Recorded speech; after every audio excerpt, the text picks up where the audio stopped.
Halo semuanya, selamat datang di kelas gramatika bahasa Mandarin kita.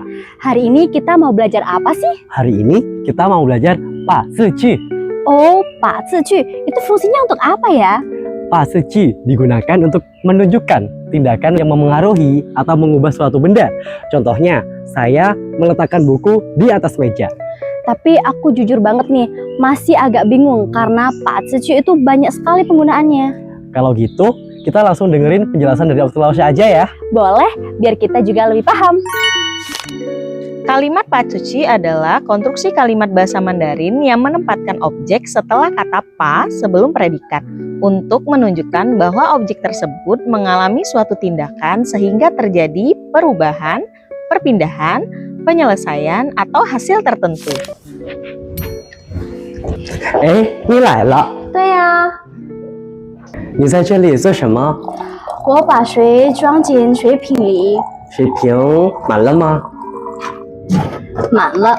我把水装好了。我把门打开了。那我们进去吧。 Pada contoh kalimat ini digunakan pola pa, jia, ming zi xing, zi yu, jia, dong zi, jia, le. Pola ini digunakan untuk menunjukkan bahwa suatu tindakan terhadap objek telah selesai dilakukan. Kata le di akhir kalimat menandakan bahwa tindakan tersebut sudah terjadi atau telah selesai. Pada kalimat wo ba men da kai le, kalimat tersebut sesuai dengan pola pa, jia, ming zi xing, zi yu, jia, dong zi, jia, le, yaitu subjek ditambah pa ditambah objek ditambah kata kerja ditambah le. Dalam kalimat tersebut, men menjadi objek yang dikenai tindakan da kai, sedangkan le menunjukkan selesainya suatu tindakan terhadap objek. Fokus utama pola ini terletak pada perubahan atau hasil yang terjadi pada objek setelah tindakan dilakukan. Pola ini biasanya digunakan bersama kata kerja yang menunjukkan tindakan nyata terhadap objek, seperti shi, he, du, shi, huan, tuo, diu, wang, jiao, tao. Jika tidak menggunakan le atau pelengkap hasil, kalimat dapat terdengar kurang lengkap. Misalnya, wo ba men da kai. Sebaiknya menjadi wo ba men da kai le. Selain itu, objek dalam pola pa harus jelas atau spesifik. Oleh karena itu, bentuk seperti wo bai ge men da kai le terdengar kurang alami dibandingkan wo ba jiao shi de men da kai le. 教室怎么这么乱呢？ 可能大家刚刚下课。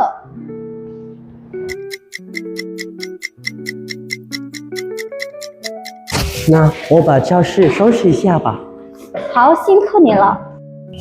把加名词性词语加动词加一下.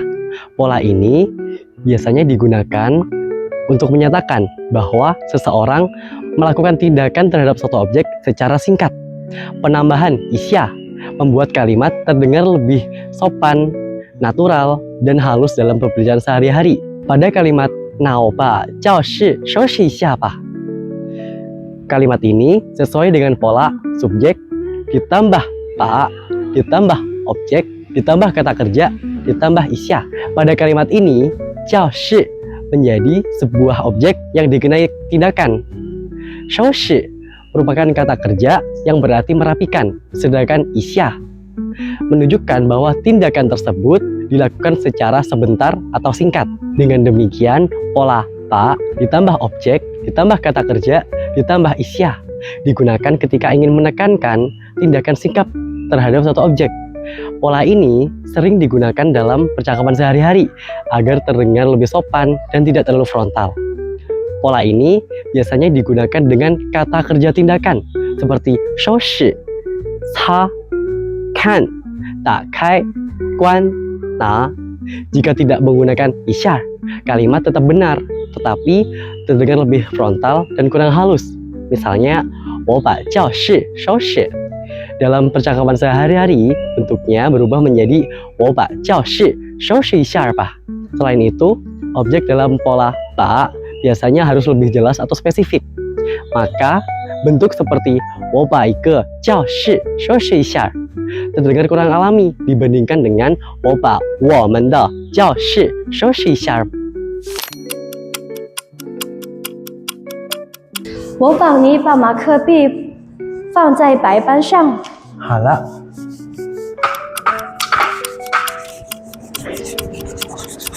我已经收拾完了。谢谢你，教室现在很干净了。Pada contoh percakapan ini digunakan pola 把加名词性字语加动词加在。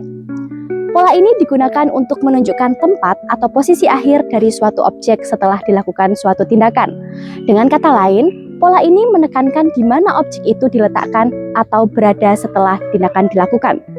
Pada kalimat 我帮你把马克笔放在白板上, kalimat tersebut sesuai dengan pola 把加名词性字语加动词加在, yaitu subjek ditambah 把 ditambah objek ditambah kata kerja ditambah 在 ditambah tempat.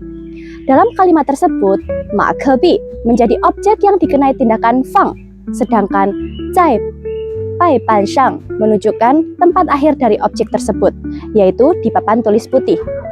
Dengan demikian, pola 把 ditambah objek ditambah kata kerja ditambah 在 digunakan ketika ingin menekankan lokasi hasil dari suatu tindakan.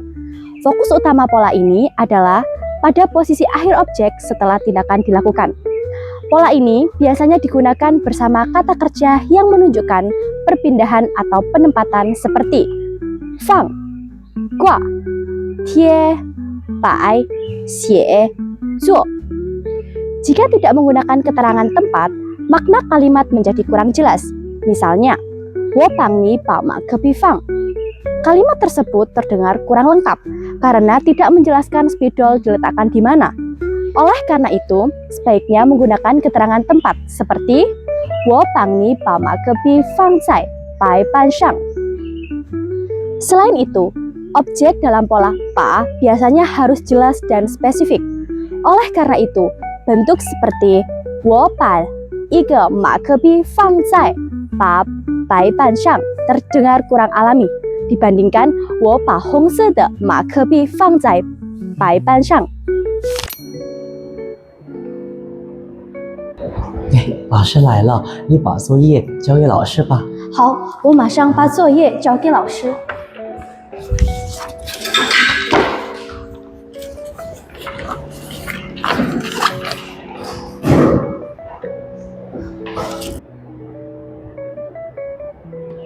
Pada contoh ini digunakan pola 把 加名词性词语加动词加给. Pola ini digunakan untuk menunjukkan bahwa suatu tindakan diberikan atau ditujukan pada seseorang. Kata 给 pada pola ini berfungsi untuk menunjukkan penerima dari tindakan tersebut. Pada kalimat 我马上把作业交给老师, kalimat tersebut sesuai dengan pola 把 加名词性词语加动词加给, yaitu subjek ditambah 把 ditambah objek ditambah kata kerja ditambah 给 ditambah penerima. Dalam kalimat tersebut, 作业 menjadi objek yang dikenai tindakan, sedangkan 给老师 menunjukkan bahwa guru menjadi penerima dari tindakan tersebut. Kata kerja 交 memiliki arti menyerahkan atau memberikan sesuatu kepada seseorang. Dengan demikian, pola 把 ditambah objek ditambah kata kerja ditambah 给 digunakan ketika ingin menekankan bahwa satu objek diberikan atau diarahkan pada seseorang. Fokus utama pola ini adalah objek dan penerima tindakan. Pola ini biasanya digunakan dengan kata kerja yang berhubungan dengan memberi atau mengirim sesuatu, seperti 送, 拿, 还, 交, 递, 搬. Jika tidak menggunakan 给 ditambah penerima, tujuan tindakan menjadi kurang jelas. Misalnya, 我把作业交. Kalimat tersebut terdengar belum lengkap karena tidak jelas 作业 diberikan pada siapa. Maka sebaiknya digunakan 给 ditambah penerima tindakan seperti 我把作业交给老师. Selain itu, objek dalam pola 把 biasanya harus lebih spesifik. Maka bentuk seperti 我把一本书给老师 terdengar kurang alami dibandingkan dengan 我把汉语书给老师.下课了，我们回去吧。等一下，请把空调关掉。好，我已经把空调关好了。那走吧。好。Pada contoh ini digunakan pola 把加名词性字语加动词加结果不语。Pola ini digunakan untuk menunjukkan bahwa suatu tindakan terhadap objek menghasilkan suatu akibat atau perubahan tertentu. Dalam pola ini, setelah kata kerja terdapat 结果不语 pelengkap hasil yang berfungsi menjelaskan hasil akhir dari tindakan tersebut. Pada kalimat 请把空调关掉. Lalu ada lagi 我已经把空调关好了.